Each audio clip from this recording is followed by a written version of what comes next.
Hello বন্ধুরা, সবাইকে good morning. আমি কাকলি আমার নতুন একটা ভিডিওতে তোমাদের সবাইকে অনেক স্বাগত। তো দেখো, সকালে উঠে গ্যাস ট্যাস মুছে এঁটো বাসন বের করে যা ছিল মেজে নিয়ে এসেছি। নিয়ে এসে চাল টাল ধুয়ে ভাত বসিয়ে দিয়েছি। আর সকাল থেকে আজকে একটা মেঘলা মেঘলা ওয়েদার। হ্যাঁ, তো মনে হয় আজকে বৃষ্টি বৃষ্টি হতে পারে। সকালবেলা যেটা ভেবেছি, পরে বেলার দিকে মানে সন্ধ্যাবেলা যখন ফিরছিলাম তখন কিন্তু ফোঁটা ফোঁটা বৃষ্টি পড়ছিল। আর এদিকে দেখো, আমাদের পুঁইশাকের গাছগুলো একদম লকলকিয়ে উঠেছে। আর মানে ডোগায় ডোগায় ফুল ধরাও শুরু হয়ে গেছে। এখন তো ফল হবে। তারপরে এই ফলগুলো খেতে আমার খুব ভালো লাগে, পেঁয়াজ একটু আলু দিয়ে ভাজা টাজা করলে। আর এদিকে আকাশটা দেখো কি দারুণ লাগছে না? দারুণ লাগছে আকাশটা, তাই জন্য তোমাদের সাথে একটুখানি শেয়ার করে দিলাম। তো তারপরে দেখো, কাজ সব বাইরে যা কাজ ছিল সেগুলো সারলাম। সেরে এদিকে চলে এসেছি রান্নাঘরে। একদিকে ডাল সেদ্ধ বসিয়েছি আর একদিকে বসিয়েছি তোমার ভাত। অনেকগুলো ভাত আছে জানো তো, বাসি ভাত। তো এদিকে দেখো, গরম ভাত নামিয়ে নিয়েছি। এটা হচ্ছে তোমার একটু শক্ত আছে, তাই রেখে দিয়েছি ফ্যান সহ, যে তারপরে ঝরিয়ে নেব। আর এদিকে দেখো, এই টিফিন বাটিতে, ওই বড় বাটিতে কত বাসি ভাত রয়েছে। হ্যাঁ, তো বাসি ভাতগুলো তোমার করব, একটু গরম করে নেব জলে ফুটিয়ে, তোমার ওইগুলো সকালে খাওয়া দাওয়া করে নেব। আর গরম ভাত যেটা করেছি ওটা নিয়ে যাব টিফিনে। আর হচ্ছে তোমার যা থাকবে ছেলেরা খাবে। আর এদিকে দেখো, আমি লেবু জল করে নিয়েছি। আর এদিকে তোমার হচ্ছে ফুলকপি বের করে নিয়েছি। আধখানা বেগুন ছিল, সেটাও বের করে নিয়েছি, তোমার বেগুন ভাজা করব বলে। আর এদিকে দেখো, ওদিকে আমার ভাতটা হয়ে গেছে। আর এদিকে আমার ডাল নামিয়ে আমি এদিকে বেগুন ভাজা বসিয়ে দিচ্ছি। বেগুন ভাজাটা বসিয়ে এদিকে আমার ফুলকপিটাও কাটা হয়নি। বেগুন ভাজাটা বসিয়ে তারপরে তোমার ফুলকপিটাও কাটতে হবে। এক হাতে সব কিছু করা বাছা তো। সকালে উঠে আর দেখবে যে তাড়াতাড়ির সময় আরও দেরি হয়ে যায়। কাজ যেন একা হাতে আর সেরে আমি কুল পাই না। তো তারপরে দেখো, বেগুনগুলো তেল গরম হয়ে গেছে, বেগুনগুলো দিয়ে দিলাম। দিয়ে তাও ছেলেকে অনেক সময় বলি, তুই এটা কর, ওটা কর, সেটা কর। ওদের আর কত, ওরাও করতে চায় না, জোর করে করে করাই। তো তারপরে দেখো, বেগুনগুলো আমার ফাইনালি ভাজা হয়ে গেছে। বেগুনগুলো তুলে নেব। তুলে নিয়ে এখনও বাকি মাছের তেলটা বাকি আছে। আর তোমার হচ্ছে ফুলকপি ভাজাটা বাকি আছে। আর এদিকে দেখো, আমাদের যে মাছ এনেছিল ছেলে, ফাইটার মাছ না কি মাছ, তো সেই মাছটা দেখি সকালবেলা মানে মরে গেছে। মরে দেখি নিচে পড়ে আছে। তো ছেলেকে বললাম, ও তুলে।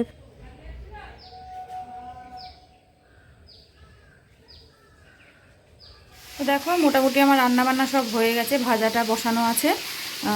গ্যাসটা সব মুছে নিয়েছি, বাসন যা ছিল সব মেজে নিয়েছি। এখন যাব হচ্ছে স্নানে। আগে ছোটো ছেলেকে স্নান করিয়ে দেবো, ওর স্কুল আছে, এই জন্য ওকে স্নান করিয়ে দিয়ে তারপরে আমি যাব হচ্ছে স্নান করতে। এদিকে কফি ভাজাটা হচ্ছে, একটু হলুদটা বেশি দেওয়া হয়ে গেছে, বড় চামচ তো প্রথমে দিয়েছি, হয়নি, তারপরে যে আবার দিয়েছি একটু বেশি পড়ে গেছে। তো চলো হোক, ভাজাটা হতে থাক, আমি যতক্ষণে ছেলেকে স্নান করে আসি। তো চলো, তারপর দেখা যাবে। হ্যালো বন্ধুরা, তো এইমাত্র স্নান টান করে চলে এসেছি। চলো তোমাদের সাথে রান্নাবান্নাটা শেয়ার করি, করে আমি খাওয়া দাওয়া করে রেডি হবো। আর ঘড়িতে বেজে গেছে 10:35। তো চলো ব্যাক করি। তো এখানে আজকে ভাত করে নিয়েছি, কালকে রাতে ডাল সেদ্ধ আছে। এখানে আগের দিনের বাসি ভাত ছিল, সেটাকে গরম করে নিয়েছি সকালে খাওয়ার জন্য। আর বেগুন ভাজা করলাম, আর মাছের তেল করেছি।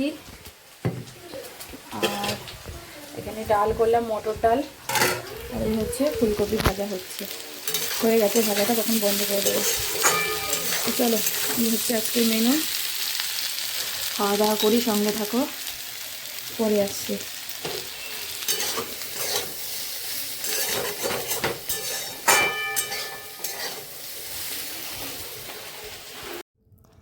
তো তারপরে দেখো, এদিকে ভাত ভাত বেড়ে নিচ্ছি।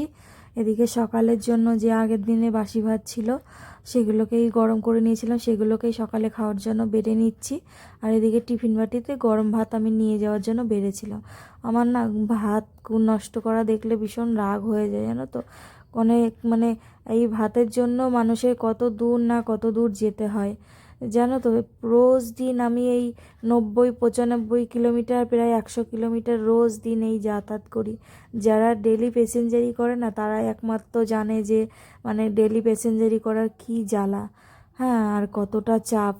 হ্যাঁ, তো তার মধ্যেও আমি তোমাদের সাথে যতটুকু পারি আমি তোমাদের সাথে ভিডিও শেয়ার করি।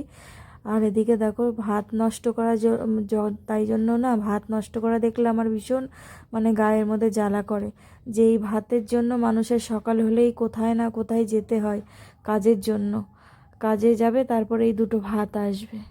তো তারপরে দেখো এদিকে সকালে সব ভাত টাত বেড়ে নিলাম, বেড়ে আমি সব দিয়ে দিলাম।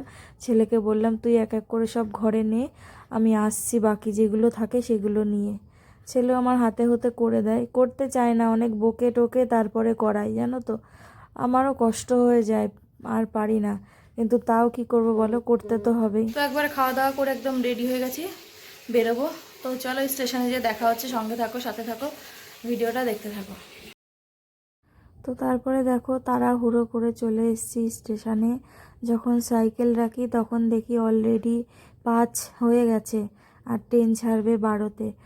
সেখান থেকে মানে দৌড়ে দৌড়ে মানে আসলাম, এসে তারপরে ট্রেনে উঠলাম। 1 মিনিট ছিল হাতে, তারপরে ট্রেনটা ছেড়ে দিয়েছে, জানো মানে মানে শ্বাস নিতেও পারি না, এত মানে দৌড়াদৌড়ি, মানে এত জোরে জোরে দৌড়ে দৌড়ে আসি। তারপরে দেখো দাঁড়াতে না দাঁড়াতে, আর তারপরে আজকে ট্রেনটা মানে এখান থেকে পুরো ফুল হয়ে গেছে। দাঁড়িয়েছিলাম 2-3টে স্টেশন যাওয়ার পরে তারপরে বসার জায়গা পেয়েছিলাম। হ্যালো বন্ধুরা, তো এই এখন 8:25 মতো বাজে, আজকে চলে এসেছি। আর দেখো সেই সকালবেলা আমার সাথে খেয়েছে ছেলেরা, আর খায়নি, এই এখন খাচ্ছে, এখন খেতে বসেছে, এখন ভাত নিয়ে বসেছে আমাকে দেখে। সব ভাত ডাল যেরকম রেখে গেছি সেরকমই এই যে সব ধরা। আমি একটু পরে খাবো, হাত মুখ ধুইনি এখনও, ধোবো, বিছনা ঝাড়বো, ঘর ঝাড় দেবো, তারপরে খাবো। তো চলো পরে আসছি, সঙ্গে থাকো। হ্যালো বন্ধুরা, তো খাওয়া দাওয়া সব কমপ্লিট হয়ে গেছে, আমিও এইমাত্র খেয়ে উঠলাম। আর এখন ঘড়িতে বাজে 9:40। আজকে সেই দুপুর থেকেই মাথা ভীষণ যন্ত্রণা করছে, মাথা দিয়ে ঘাড় দিয়ে ভীষণ যন্ত্রণা করছে। এই ঠান্ডা পড়েছে না, কখনো ঠান্ডা কখনো গরম, তারপরে হচ্ছে ট্রেনে যায় আসি হাওয়া লাগে ওদের, তার জন্যই হচ্ছে, ভীষণ মাথা যন্ত্রণা করছে। তো চলো আজকের মতো ভিডিওটা এখানেই শেষ করছি। সবাই ভালো থেকো, সুস্থ থেকো, আগামীকাল নতুন একটা ভিডিওর সাথে দেখা হচ্ছে।